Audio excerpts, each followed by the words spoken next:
আসসালামু আলাইকুম। সবাই কেমন আছেন? আরেকটি রান্নার ভিডিওতে সবাইকে স্বাগতম জানাচ্ছি।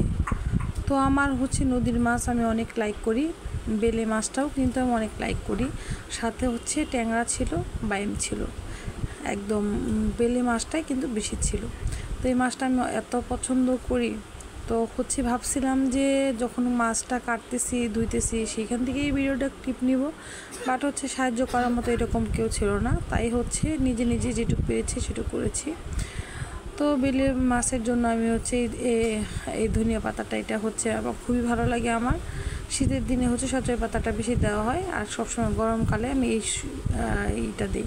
বেলে মাছের সাথে আমি দুধ কষি দিয়েছি, আর একটা চিকন করে বেগুন কেটে দিয়েছি। অনেক বড় বড় সাইজের বেলে মাছ, খেতে এত স্বাদ হয়েছিল এবং দেখতে খুবই খুবই লোভনীয় লাগছিল। আর মাছটা রান্না বসিয়ে দিয়ে আমি চলে গিয়েছিলাম ওয়াশরুম থেকে বের হয়ে আবার রান্নাটা চেক করতেছি, তখন একটু ক্লিপটা নিয়ে নিলাম। যে যেখান থেকে ভিডিওটা দেখবেন, যারা আমার পেজ থেকে ভিডিওটা দেখবেন অবশ্যই পেজটাতে লাইক করবেন এবং ফলো করবেন, আর যারা আমার ইউটিউব থেকে দেখবেন please subscribe my YouTube channel. Please আপনারা সহযোগিতা করবেন, আপনাদের সহযোগিতা ছাড়া কিন্তু আমি আসলে কিছুই না।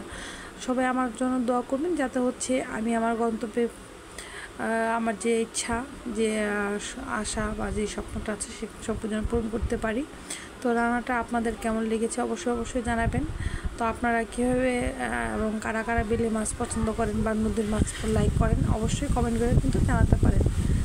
সবাই আমার জন্য দোয়া করবেন এবং আমার ফ্যামিলির জন্য দোয়া করবেন, আমিও প্রত্যেকের জন্য দোয়া করি।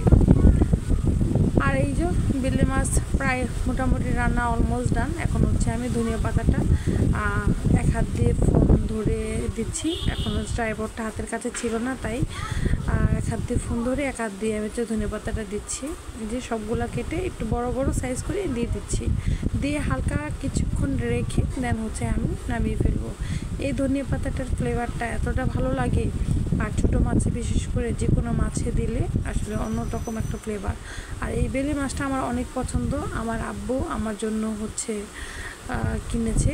সবাই আমার বাবার জন্য দোয়া করবেন এবং আমার মা আম্মুর হেল্পিং হ্যান্ডকে দিয়ে সুন্দর করে কেটে ধুয়ে পরিষ্কার করে আমার জন্য পাঠিয়ে দিয়েছে। তো মা বাবা তোমাদের অনেক বেশি ভালোবাসি, আল্লাহ তোমাদের অনেক অনেক ভালো রাখুক, সুস্থ রাখুক। সবাই আমার বাবা মার জন্য দোয়া করবেন। ভালো থাকবেন। আসসালামু আলাইকুম।